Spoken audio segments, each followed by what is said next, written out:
dari 451 tambahan pensiun tambahan yang Pak Tespen sudah dibayarkan oleh rekan-rekan ada sekitar 151. Di wilayah Sragen, lebih dari 3.100 pensiunan PNS, TNI, dan Polri menerima uang pensiun dari pemerintah. Mengantisipasi antrean, PT Pos Indonesia Cabang Sragen menambah loket serta jam pelayanan hingga pukul 6 petang.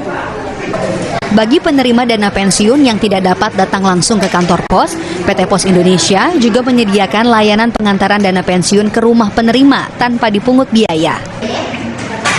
Kami menyediakan layanan pengantaran ke rumah pensiunan, jadi kami sesuaikan waktunya, bisa sore hari kami antar ke rumah tanpa tambahan. Di kantor pos Induk Kota Semarang, pensiunan mendatangi kantor pos untuk mengambil dana pensiun. Petugas kantor pos pun dengan cepat melayani dan mempermudah pencairan dana pensiun. Sebelumnya, dana pensiun disalurkan langsung ke rekening bank masing-masing penerima. Namun, mulai 1 Juli 2025, PT Pos Indonesia bekerja sama dengan PT Taspen resmi meluncurkan layanan pengambilan dana pensiun di kantor pos terdekat. Melalui skema baru ini, penerima pensiun langsung mendapat uang tunai dari kantor pos. Tim Liputan, Kompas TV.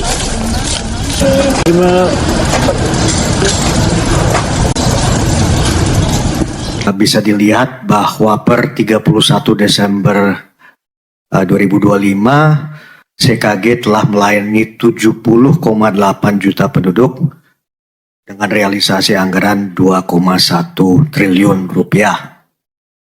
Di bawahnya program revitalisasi rumah sakit, yaitu peningkatan kelas dari kelas D Pratama menjadi kelas C, realisasinya sebesar 3,2 triliun rupiah. Dengan rincian realisasi Kemenkes 1,6 triliun untuk 20 rumah sakit dan realisasi DAK fisik lewat TKD sebesar 1,6 triliun rupiah juga untuk 12 rumah sakit. Lanjut. Baik, saya lanjutkan ke program sekolah rakyat. Per 31 Desember, realisasi program sekolah rakyat sebesar 6,6 triliun rupiah atau 85% dari pagu. Di sini bisa di breakdown antara di mana terlihat 5,4 triliun untuk renovasi sentra pendidikan oleh Kementerian PU dan 1,1 triliun rupiah oleh Kementerian Sosial untuk penyelenggaraan pendidikan. Dan itu anggaran itu mendidik 15.895 siswa kurang mampu, yaitu di desil 1 sampai 2, melibatkan 6.849 guru atau tenaga kependidikan, dengan mengoperasionalisasikan 166 sekolah rakyat dari tingkat SD sampai SMA. Lanjut.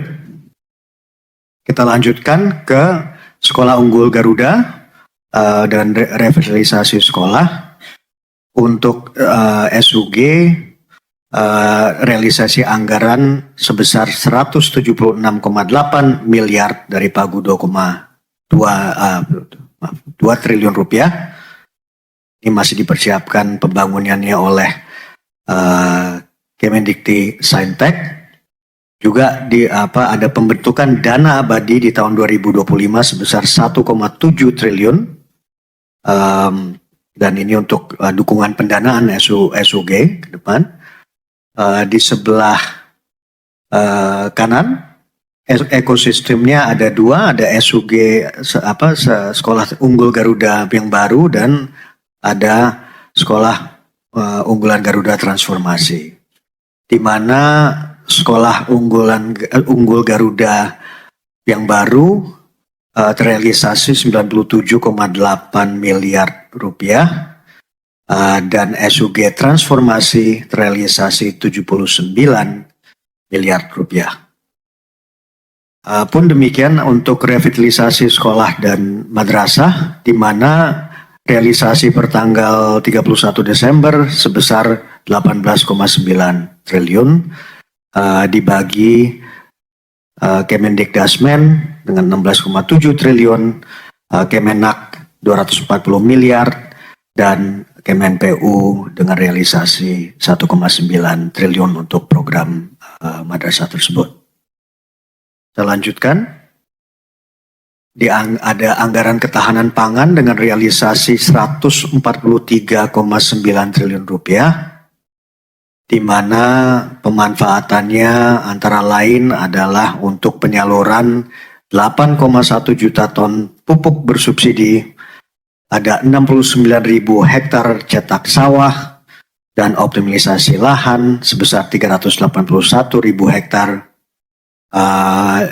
pengembangan jaringan irigasi sebesar 55.000 hektar, dan 20 unit bendungan. Ada juga bantuan panganan beras dan minyak goreng untuk 18,3 juta kpm, dan yang terakhir adalah pembelian beras sebesar 489,96 ribu ton, dan 1,65 juta ton gabah dari petani, ditambah pembelian jagung sebesar 480,33 ribu ton. Saya lanjutkan sebelah kanan, pembangunan desa dan koperasi UMKM dengan realisasi 34 triliun rupiah, di mana pemanfaatan tahun lalu antara lain di Kementerian UMKM sebesar 0,4 triliun, ini untuk revitalisasi 3 sentra IKM dan penyediaan 2 paket peralatan uji dan sarana pendukung. Di Kementerian Koperasi sebesar 0,9 triliun, ini untuk subsidi KUR, ya, 4,6 juta debitor dengan plafon 270,1 triliun rupiah. Dan yang terakhir adalah Kementerian Perindustrian di level 0,2 triliun untuk fasilitasi dan pembinaan industri halal. Lanjut. Oke, saya lanjutkan dari segi pembiayaan untuk 2025. Tolong slide berikutnya. Baik. Di sini teman-teman media kita bisa melihat dari total pembiayaan anggaran dengan realisasi sampai dengan 31 Desember itu sebesar 744 triliun. Itu dibagi pembiayaan utang 736,3 triliun atau 94,9% dari APBN, dan pembiayaan non hutang sebesar 7,7 T yang dampaknya mengurangi 9%. Di bawahnya ini kita bisa melihat perkembangan suku bunga domestik dari kebijakan Kemenq, dalam hal ini kebijakan Pak Menteri. Yang pertama waktu beliau masuk, yaitu penempatan dana sebesar 200 triliun di bulan September, dilanjutkan dengan 76 triliun di bulan November. Di sini dengan sangat jelas bisa dilihat bahwa cost of fund di perbankan turun. Sekarang namanya Indonia ya Pak Pep ya. Ada kita ngertinya JIBOR per 1 Januari. Di situ kelihatan cost of fund-nya turun, di sini nggak ada, oke, tapi intinya bahwa itu juga terjadi karena likuiditas yang meningkat, dan ini adalah kebijakan yang dicanangkan oleh Pak Menteri waktu itu untuk menumbuhkan kredit yang selanjutnya akan mendukung pertumbuhan ekonomi. Lanjut. Di sini kita bisa lihat kinerja pasar perdana SBN atau SUN kita, ya tadi Pak Menteri juga sudah menyatakan, Pak Suha juga sudah. Di sini saya cuma mau meng-highlight aja bahwa selama tahun lalu bid to cover ratio kita cukup sehat di rata-rata 3,2 kali untuk SUN, di mana untuk di pasar SBSN rata-ratanya 3,4 kali, menunjukkan demand yang tetap yang sangat solid. Lanjut.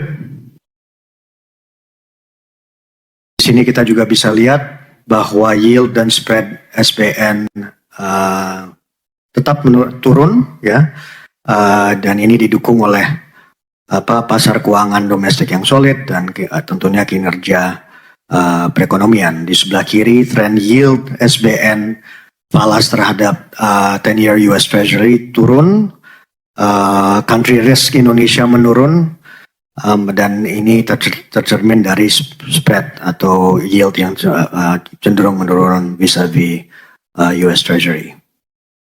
Pun demikian, saya rasa ini untuk teman-teman media yang sudah sering ikut ini, saya rasa sudah melihat, tapi ini hanya meng-highlight bahwa trennya tetap turun. Lanjut.